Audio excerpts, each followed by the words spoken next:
On se retrouve aujourd'hui pour un nouveau vlog. Alors, je suis allée en bouquinerie d'occasion et j'ai quelques bouquins à vous montrer. Encore. On va commencer, j'ai trouvé 3 Pocket Terreur, dont un classique qui est bien connu. Donc, je l'ai pris, c'est Fog de James Herbert. Donc c'est un roman fantastique voilà, de 1975. Donc apparemment, on est en Angleterre, dans les grosses lignes. On est en Angleterre et il y a un brouillard jaunâtre qui envahit la ville et qui s'épand de plus en plus. Ce nuage toxique a fait des dégâts énormissimes. Voilà, Fog de James Herbert. Je pense que beaucoup l'ont déjà lu et j'ai hâte de le découvrir. Ensuite, j'ai trouvé Cauchemar d'une nuit d'été de Matthew, pas Michael, Matthew G. Costello. Donc c'est un livre de 1991, on va parler de, alors c'est de l'horreur, de virus plus précisément. J'ai vu que Costello est un scénariste aussi de jeux vidéo. Voilà, il a été scénariste des jeux vidéo de Doom 3, entre autres, ou Pirates des Caraïbes. Dans les grandes lignes, donc, un petit tour à la fête et vous ne serez plus le même. En fait, vous ne serez même plus vous. Bon, voilà. Ça se passe dans une fête. C'est pas une fête de quoi? Apparemment pas fête foraine, hein, une fête. Bon. Nuit d'été. Mais bon. Oh, les lectures saisonnières, c'est quand on a envie. Hein. Enfin, chez moi en tout cas.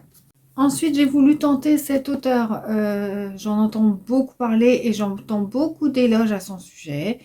Donc, c'est Les loups à leur porte de Jérémy Fell. Donc, apparemment, c'est un roman choral. Hein, c'est un roman de 2015 hein, quand même. Il date un petit peu. C'est assez, voilà, c'est écrit petit. C'est-à-dire qu'il n'est pas gros, mais c'est écrit petit. Donc, il y a voilà, 400 pages, mais il y a beaucoup de choses à dire apparemment. Qu'est-ce qu'on nous dit? Une maison qui brûle à l'horizon, un homme, Dwan, qui se met en danger pour venir en aide à un petit garçon qu'il connaît à peine. Une femme, Marie-Beth, serveuse dans un dîner perdu en plein milieu de l'Indiana, forcée de faire à nouveau face à un passé qu'elle avait tenté de fuir. Et un couple, Paul et Martha, pourtant sans histoire, qui laisseront un soir de tempête entrer chez eux un mal bien plus dévastateur. Bon. Qu'est-ce qui unit tous ces personnages? Quel secret inavoué les lie? Jérémy Fell nous livre ici un grand puzzle feuilletonesque à l'atmosphère énigmatique et troublante entre Twin Peaks, Stephen King et Josh Carol Oates. Rien que ça, je demande à voir, vraiment. Si le pari est tenu, ça peut que être génial. Et eh bien voilà, tout simplement. On nous dit que c'est le premier roman de Jérémy Fell en plus. Voilà, donc pour débuter, je pense qu'il n'y a pas mieux. Donc je demande à voir. Alors j'ai oublié, hein, parce qu'au début de la vidéo, je vous ai dit j'ai 3 Pocket Terreur, j'en oublie un. Je vous en ai présenté 2. Donc le troisième, je suis très contente. J'ai trouvé L'heure des sorcières de Anne Rice. Et je suis très contente parce que c'est celui-là qui manquait de la trilogie. Voilà, le 1, Le lien maléfique, L'heure des sorcières et Taltos. Donc voilà, j'ai les 3. Je pourrais tranquillement la commencer, cette série, quand j'en aurai envie, du coup. C'est décroissant. Hein. Le 1, il est costaud. Je l'avais commencé, mais je l'ai recommencé. Je l'avais abandonné. Mais je ne sais plus pourquoi, hein, pas parce que c'était nul. Hein, je suis fan d'Anne Rice. Mais voilà, la saga des sorcières Méfer, j'ai les 3. Ça, c'est génial.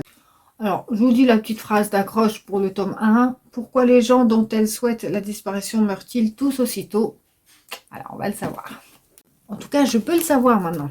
Celui-là, je ne le connais ni d'Adam ni d'Ève. Vous me dites si vous connaissez. C'est un auteur japonais.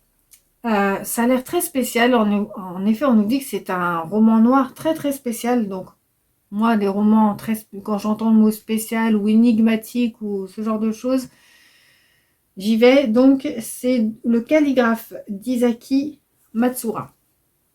Voilà. Je ne demande pas mieux ce genre de récit. Donc, il date de 2020. On nous dit que c'est du suspense, de la fantasmagorie, de l'ésotérisme aussi. On nous dit que c'est un roman noir mettant en scène la culture japonaise. Donc, j'ai jamais testé en plus cet auteur. Et alors, pour le petit résumé, on a avec Otsuki, un ancien toxicomane qui a décroché de l'université pour se laisser entretenir par des maîtresses. Bon, bah ça commence bien. Et il vit une existence de parasite à Tokyo. Des retrouvailles avec un camarade souhaitant la folie le mènent à accepter un emploi auprès d'un mystérieux maître calligraphe. Ce dernier lui montre un film pornographique inachevé mettant en scène sa petite fille, Tomoe, entrecoupée d'images d'insectes. Bon, bah, jusque-là déjà on en a assez. Hein. En plus, je viens de voir que donc, la petite fille s'appelle Tomoe et que le titre original s'appelle Tomoe. Comme on a vu, elle a un rôle très important. Alors que le maître lui demande de terminer cette œuvre pseudo-artistique, Otsuki plonge peu à peu dans un cauchemar éveillé, hanté par des personnages troubles et criminels, des doubles lunes et des énigmes métaphysiques sur la nature du temps. Voilà un peu le topo de ce livre. Moi, il m'intrigue de fou. Voilà.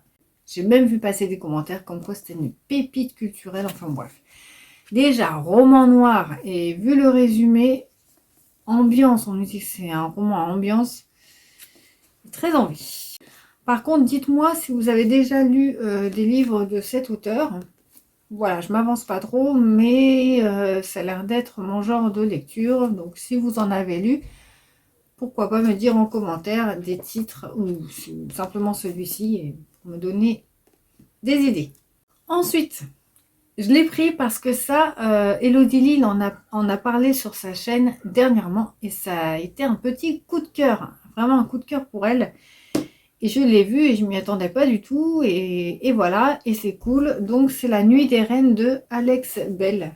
Donc certains disent qu'il y a une suite, certains disent que non. Donc je ne sais pas, en tout cas, donc c'est pas grave.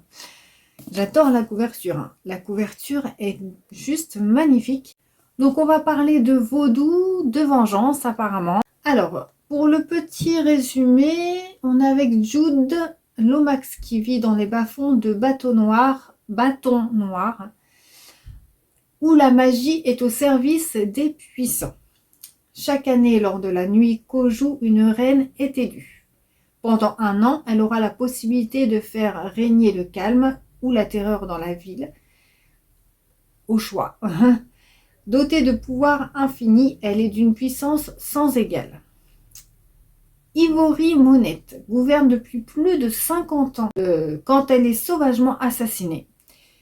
Assoiffée de vengeance, elle prend possession du corps de Jude et la force à l'aider à retrouver son meurtrier. Pour se débarrasser de l'esprit maléfique d'Ivory, Jude va devoir plonger dans les sombres secrets des habitants de Bâton Noir, où se mêlent jazz et magie noire, sur fond de terrifiantes légendes. Eh bien, franchement, moi, je dis bingo déjà. J'aime beaucoup le résumé. Ensuite, j'en ai assez. J'en ai assez parce que je parle des chairs de poule. Mais pour moi, je le mets dans le même truc.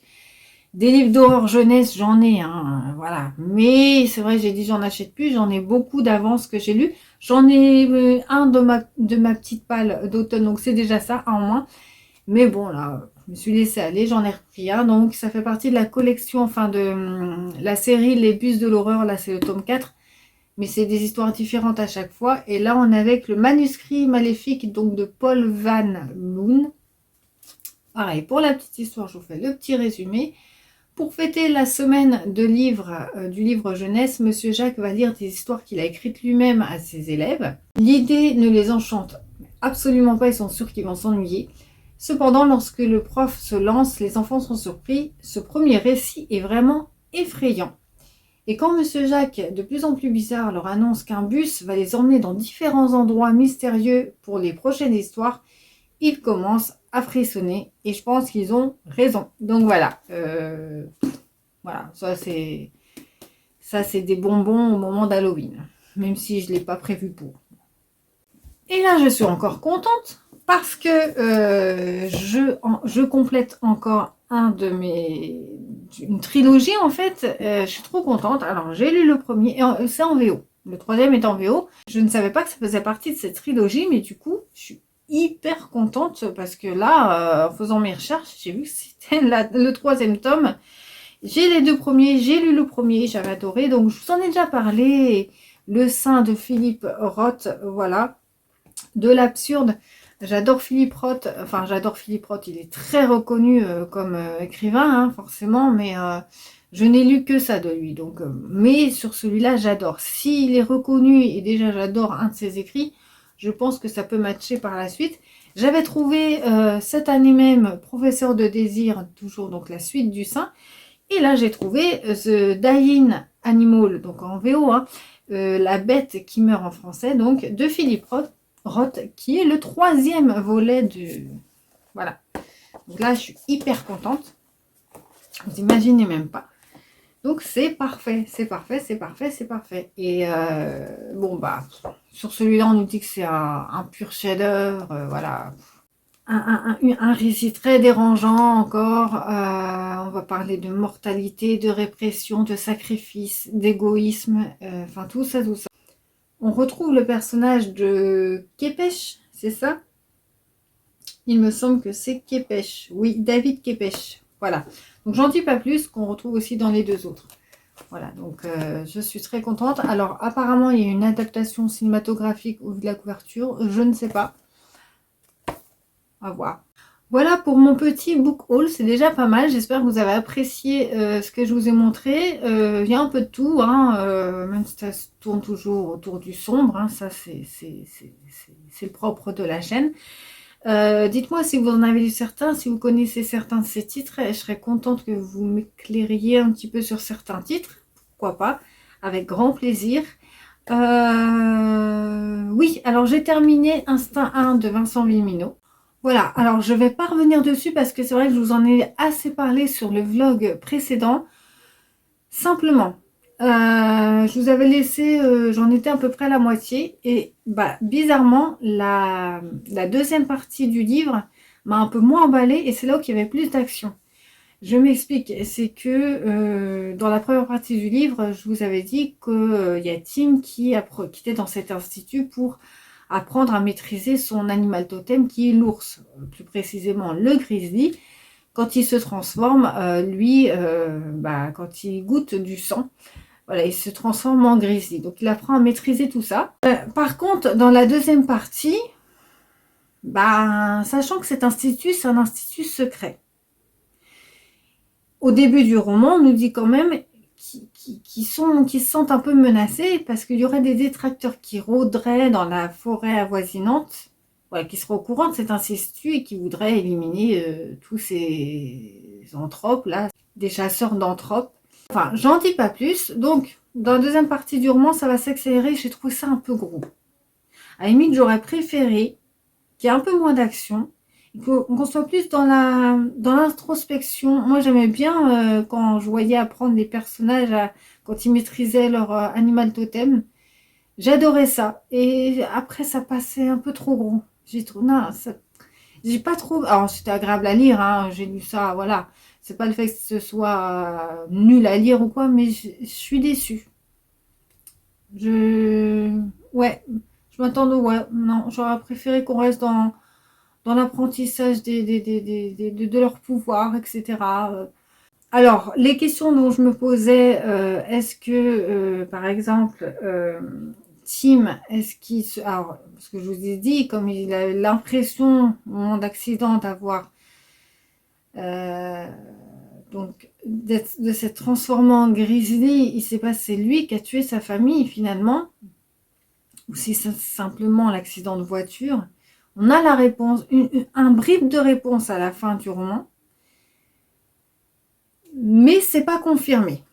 Parce qu'il se demande s'il a tué vraiment son frère. Et il le regretterait parce que pour lui, son frère, c'est tout. Et voilà, donc bon.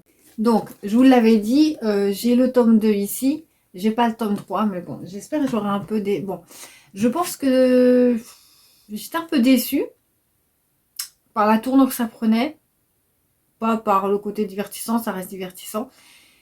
Je verrai pour Challenge de la crypte pour le caser. On verra. Mais bon, est-ce que je vous le conseille? Fantastique jeunesse, oui, bien entendu. Bien entendu, c'est un super livre tel qu'il se doit. Voilà, il n'y a rien à dire de mauvais sur ce livre. Ensuite, ça sera tout pour aujourd'hui. Après, j'ai sorti ma prochaine lecture donc de cet automne. C'est Rêves et cauchemars de King. Voilà. Alors, il y a 20 histoires. Je pense que je vais le lire en parallèle d'un roman, en fait. Dire quelques histoires par-ci, par-là. Parce que bon, je sais pas si j'accumulerai plein d'histoires comme ça d'une traite. En tout cas, j'ai très envie de le lire. Et je vais choisir une autre lecture avec vous. Alors, ce que j'ai fait comme ça, pour pas avoir de jaloux, je ne vous l'ai pas dit encore, pour savoir quelle lecture je vais lire dans ma palle là d'automne, hein, spécialement pour cette palle d'automne.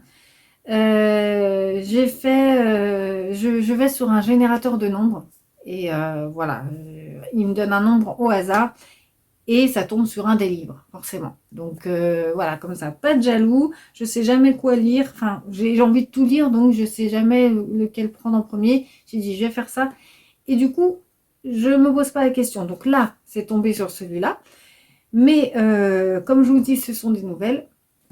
Je vais en prendre un. J'espère que c'est un roman qui va tomber par hasard en parallèle.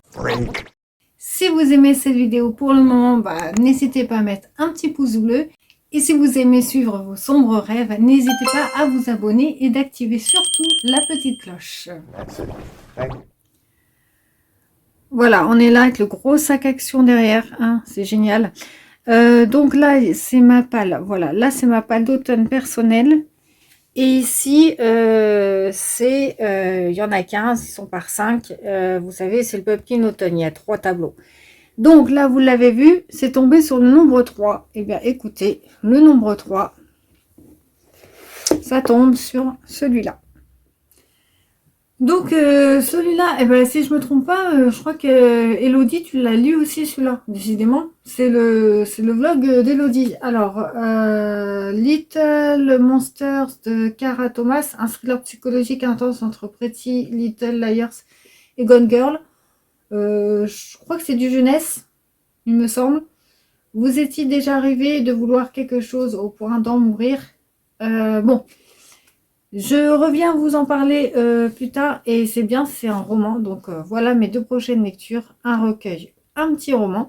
Et je vous dis la suite la prochaine fois, enfin là pour vous. Bon, du coup, j'ai décidé que j'allais vous parler vite fait de mes lectures en cours. Voilà, je vous en avais parlé dans le plan d'avant.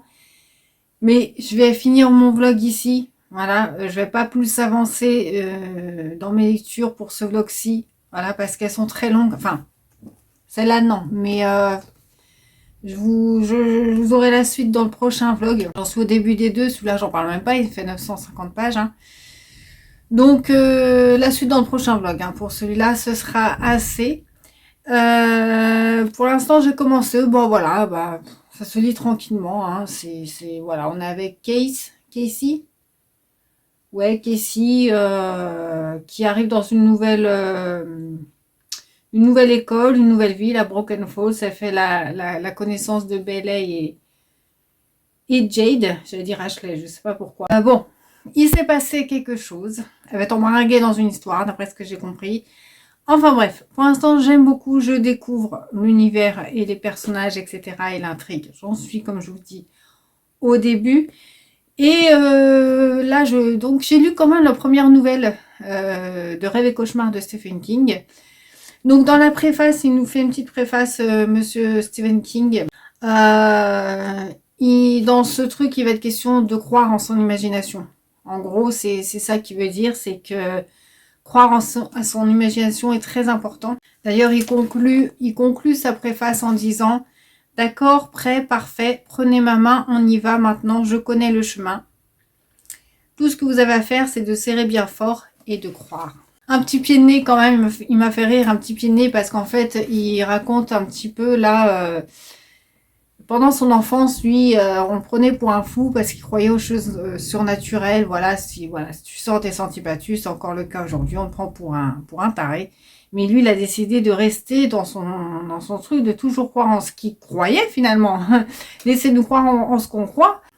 Là, pour finir justement sa préface, il finit avec une petite pointe d'ironie, j'ai bien aimé. Donc, il a dit, pour commencer, répétez après moi les principes fondamentaux du catéchisme. Je crois qu'une pièce de 10 cents peut faire dérailler un train de marchandises. Je crois qu'on trouve des alligators dans les égouts de New York, sans parler de rats aussi gros que des poneys Shetland. Je crois que l'on peut déchirer l'ombre d'une personne à l'aide d'un piquet de tente. Je crois que le Père Noël existe vraiment et que tous ces types en costume rouge que l'on voit à l'époque de Noël ne sont que ses aides. Je crois qu'il existe un monde invisible tout autour de nous. Je crois que les balles de tennis sont remplies d'un gaz toxique et que si vous en coupez une en deux et que vous respirez ce qui en sort, vous mourrez. Plus que tout, je crois dans les spectres, dans les fantômes, dans les revenants. Voilà. Au moins, ça c'est dit. Et il dit aussi, moi je vais à l'envers, hein. Vous avez vu, je commence à l'envers la préface. Désolée, mais bon, c'est pas grave. Il dit, je ne peux parler que de mon expérience, bien entendu. Mais pour moi, cette imagination qui m'a si souvent privée de sommeil et terrorisée lorsque j'étais enfant, m'a permis de survivre aux agressions les plus violentes de la réalité lorsque je fus devenue adulte. Voilà, donc vous avez compris que sa préface et son recueil de nouvelles qui va suivre portent sur la force de l'imagination que l'on peut avoir et surtout ne pas la perdre et ne pas avoir des désillusions là-dessus. Ce recueil a été écrit en 1992 et c'est son 3e après Danse macabre et brune, donc il y a été. Et comme je vous ai dit, j'ai lu la première nouvelle donc qui s'appelle La Cadillac de Dolan et c'était pas mal. Voilà, c'était tranquille. C'était pas mal. On est avec comment il s'appelle? Alors déjà, il commence, la vengeance est un plat qui se mange, je crois, au proverbe espagnol, je ne savais même pas, au passage, bon bref. On est avec un gars, bon bref, vous avez compris, ça a parlé de vengeance, qui a une rancœur pas possible contre un gars qui s'appelle Dolan, voilà, qui a tué sa femme par accident, il me semble, parce que ça change tout. Enfin, dans tous les cas, il veut se venger, il supporte pas, voilà, sa femme est partie à cause de ce type. Ce type est un malfrat, alors ça se passe entre Vegas et Los Angeles, parce que du coup, il va se mettre à suivre ce type. Il a vraiment pour but de le tuer à son tour. Il va commencer à suivre son type et à suivre pendant ses distances. Donc, il va savoir quelle route prend à chaque fois ce type. Donc, Dolan, j'ai arrêté de dire ce type. Entre Vegas et Los Angeles, savoir ses horaires, etc. Et il va mettre au point, en place un petit stratagème pour le faire tomber, quoi. C'est le cas de le dire, je n'en dis pas plus. Donc voilà, c'était sympa, Donc bon, je vais m'arrêter pour ce vlog. Vous saurez la suite dans le prochain. Du coup, j'espère que j'aurai bien avancé là-dessus. Ça, j'ai vu que il y avait 20 histoires. Je pense le lire en fait pendant tout l'automne. Ce qui me fera à peu près 5-6 histoires par jour, j'allais dire. Par mois, je pense. Donc, ça va s'étaler. Donc, je pense que déjà, je vous parlerai de ce livre et puis on verra ce qu'il y aura de nouveau et tout ça et tout ça. Voilà. Et bien, en parlant de rêves et cauchemars, voilà, hein, mes goûts sont très cohérents finalement, ne sont pas bizarres. Suivez-vous vos sombres rêves, hein, n'est-ce pas? Et à bientôt.